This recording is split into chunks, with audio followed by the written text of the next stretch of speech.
They are who I thought they were. Say goodbye to the tournament. That's right. No more tournament talk. Rutgers loses to Princeton 83-82. Let's get to it. So Rutgers loses to Princeton 83-82. If you're surprised, you're not paying attention. This isn't Monday morning quarterbacking. I said in my last video, we're outlining Rutgers football transfer portal additions. Touched on this game. This game was going to be close, and don't be surprised when we lose. We play down to our competition. That's who we are. Records and the league and schedule and strength of opponents, none of that matters. We play down to our competition. Defense, bad. Again. Caden Pierce, 21 points, 14 rebounds. Xavier Lee, 21 points, 6 rebounds, 11 assists. His layup with 4 seconds left was almost the same play at Purdue when we beat number 1 Purdue at the buzzer, when Trevion Williams hit that layup with, what was it, 5 seconds left, whatever it was. Only this time, a Harper wasn't going to bail us out again at the buzzer. There would be no Harper saving us for the second time in a row. You knew after the Jeremiah Williams steal and the Ace Bailey 3-point bucket that somehow, some way, we were going to give it up. And we did.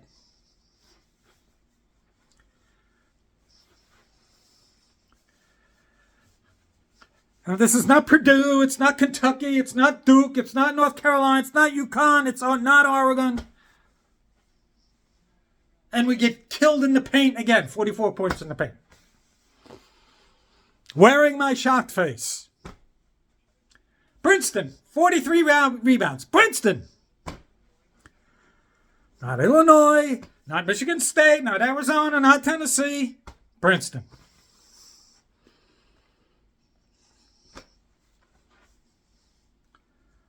I don't even know what to say anymore. I'm sick of saying this. I've been saying it since the summer. I almost want to go back to my old videos and get mad all over again, predicting how there's a difference between hype, recruiting ranks, marketing and spotlight, that being one thing, and executing on the court is another. Period. Those that thought this team was going to be an Elite 8 team were as crazy as the people who thought Rutgers football can go 12-0 or 11-1 or 10-2. It's insane. Just wait until the Big Ten schedule comes up. The worst, so we're now near the bottom of the Big Ten, and the worst team in the Big Ten, well, we're kind of tied with Minnesota now, 7-5. Everybody in the Big Ten has a plus 500 record. If Princeton, Seton Hall, and Kennesaw are giving us a hard time, what do you think the Big Ten is going to do to us? You ain't seen nothing yet.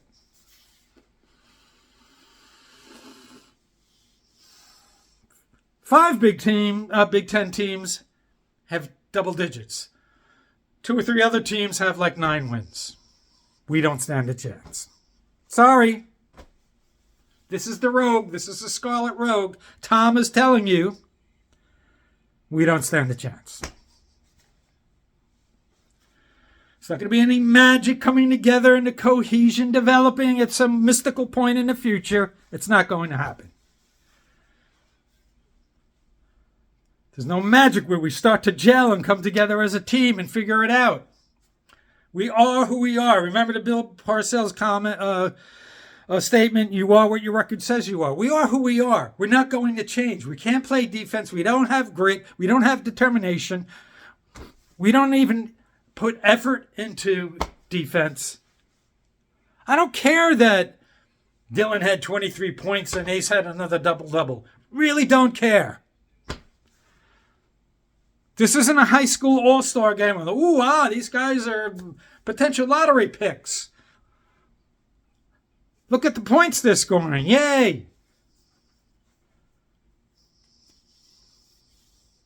We played good team basketball early, oddly enough. And then it kind of evolved into the Ace and Dylan show. And that focus, there were some guys, some of the guys who cover the team. Yeah, that's how you have to play. You have to run it through your best two players. Yeah, how's that working out for you?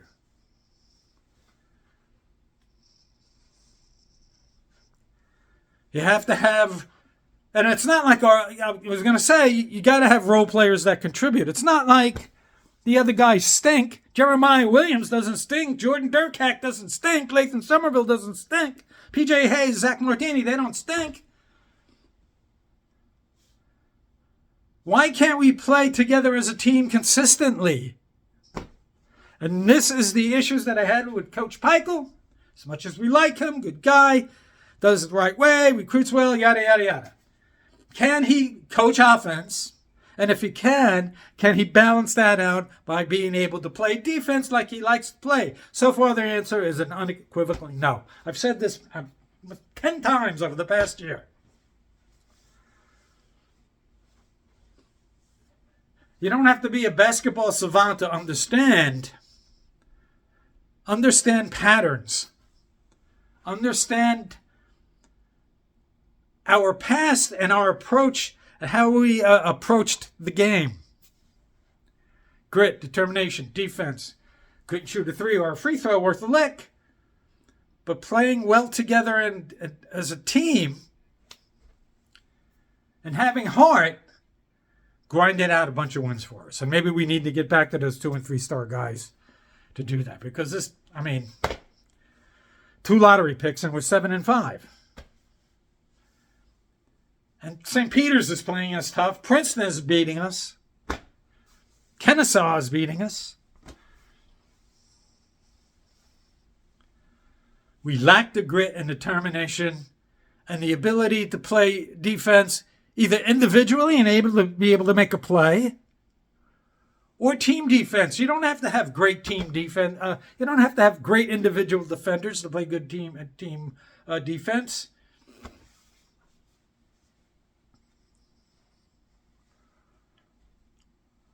Now, some of those Nick teams a few years back, last time they won 50 games, whenever that was, played good team defense. Individually, they weren't that great.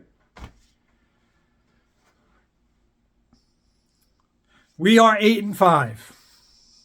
Said this multiple times. I say it in every video that we talk about basketball. We had to come out of December 9-4. The math is not in our favor. The math, probability, and statistics is not in our favor.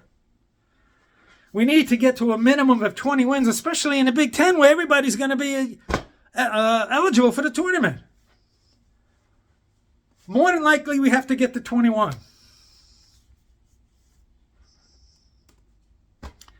At 8-5,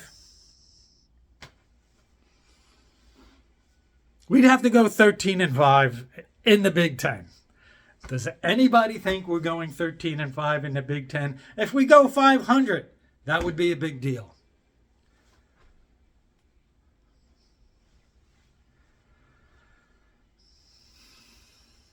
That going 13-5, absolutely, positively will not happen. We are done. Let me say it right now, calling my shot, we're done. There's no magic coming together at some unforeseen point in the future where the clouds open up and the sun shines and it's rainbows. Yay, look, we're playing team defense. We can defend the paint. It's not going to happen. There's no going on a run. You might have to try. The only way is to try to outscore everybody, and then that means every game is going to come. And that's the other thing. Even the games we win, they're all tight.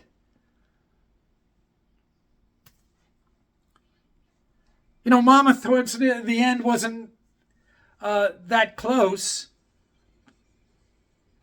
But the amount of threes they were hitting kept them in the game and made it closer than it really should have been.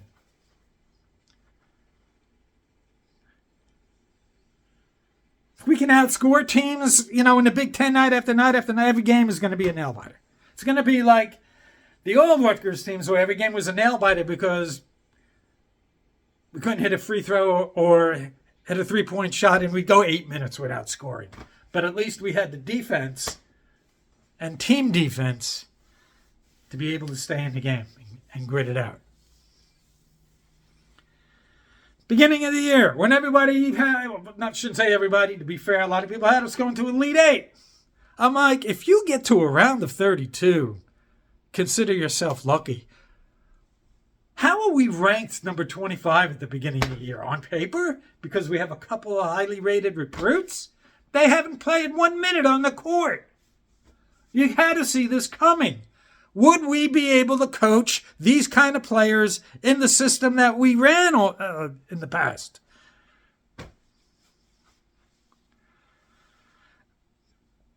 Ace and Dillon are not a scheme fit for what we want to do or have done or what we've done in the past. This team just can't play defense.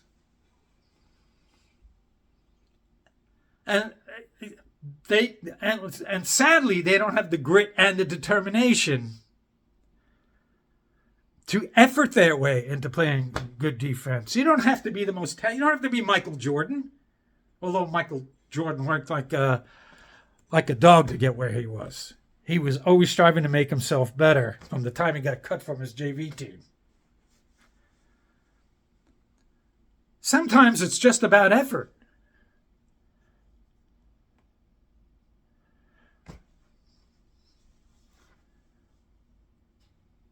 If guys made Herculean efforts at trying to play defense, no matter what their shortcomings were,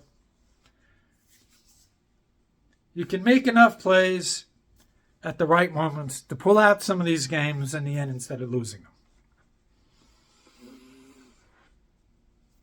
Rebounding. You don't have to be 7'3" to be a top rebounder. It's all about effort.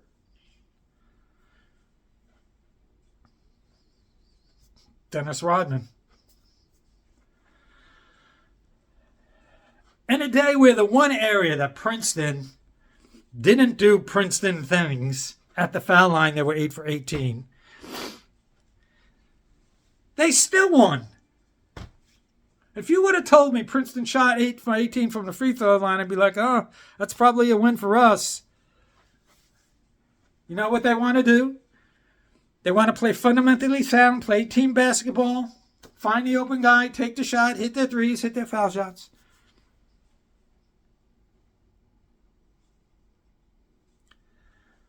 And I'm not going to get into all the statistics tonight, the individuals. I don't even care.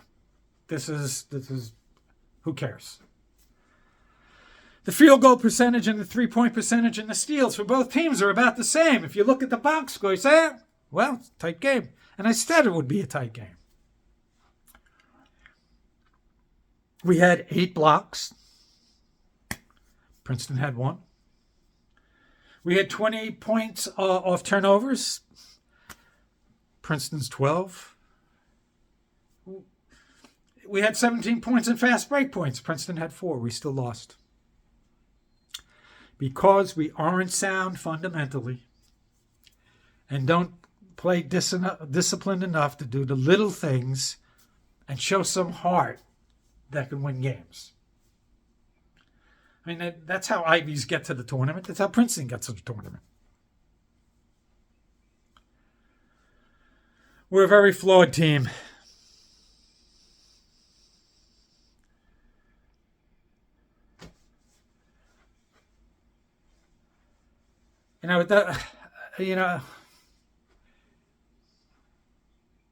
If you don't know how to win or what you need to do to win,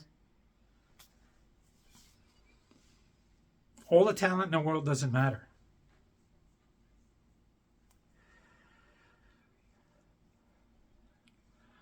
Get ready. Columbia is 10-1. Is there anybody super? Is there an Alabama on their schedule? No. They beat Loyola, Lehigh, and Villanova. All teams except maybe Loyola. If we've lost to.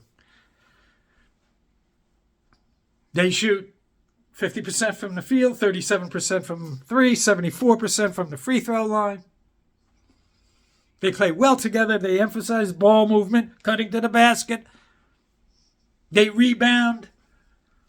They love playing in the paint. All the things that we struggle with, Columbia does well. Exactly the kind of team that's going to give us trouble.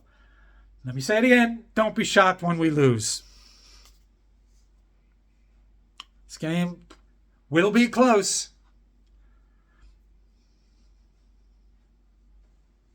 Columbia's going to stretch the defense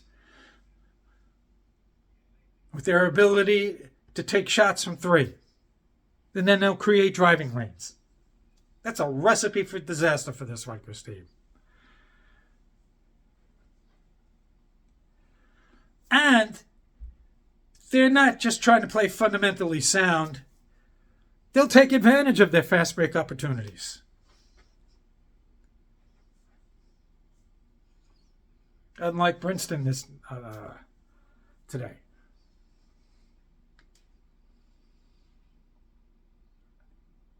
If we wind up 2024 at 7-6 with consecutive losses to Princeton and Columbia, this without a doubt will be the most disappointing season that Rutgers athletics has seen in I don't even know how to say it. I don't even know how long.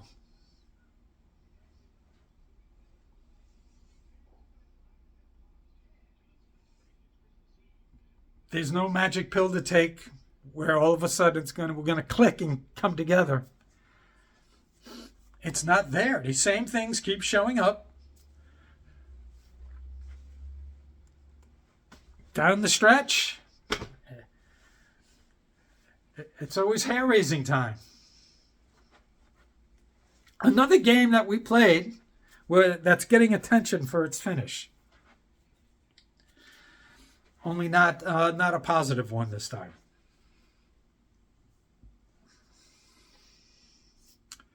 I don't even know what to say anymore. There's probably going to be, not probably, most likely going to be more pain up ahead and a disappointing season. And as I've said, all throughout the summer, all throughout the fall, and heading into winter, what's the team and program going to look like when our lottery picks go to the NBA? Who knows? Maybe with the team not doing well, NBA teams will look at Ace and Dillon and say, do they make their teams better? Jury's out. Yeah, they can have individually good statistical games.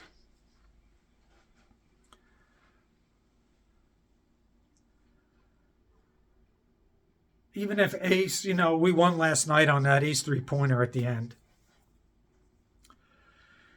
It shouldn't even come down to that, just like it shouldn't have came down to Dillon's three-pointer. I mean, what are we doing?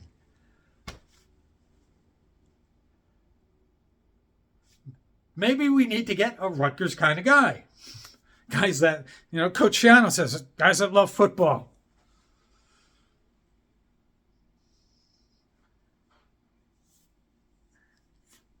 Competitors, grinders. Maybe we need to just get back to that.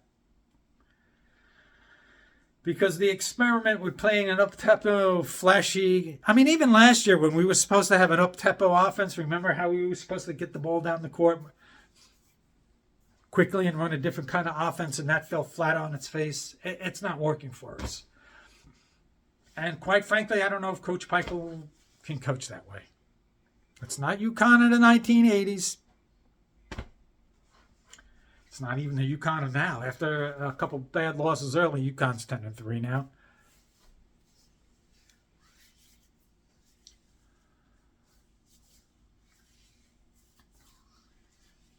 Santa was looking kindly on Rutgers football and the transfer portal, not so much for basketball. Everybody enjoy your holiday week.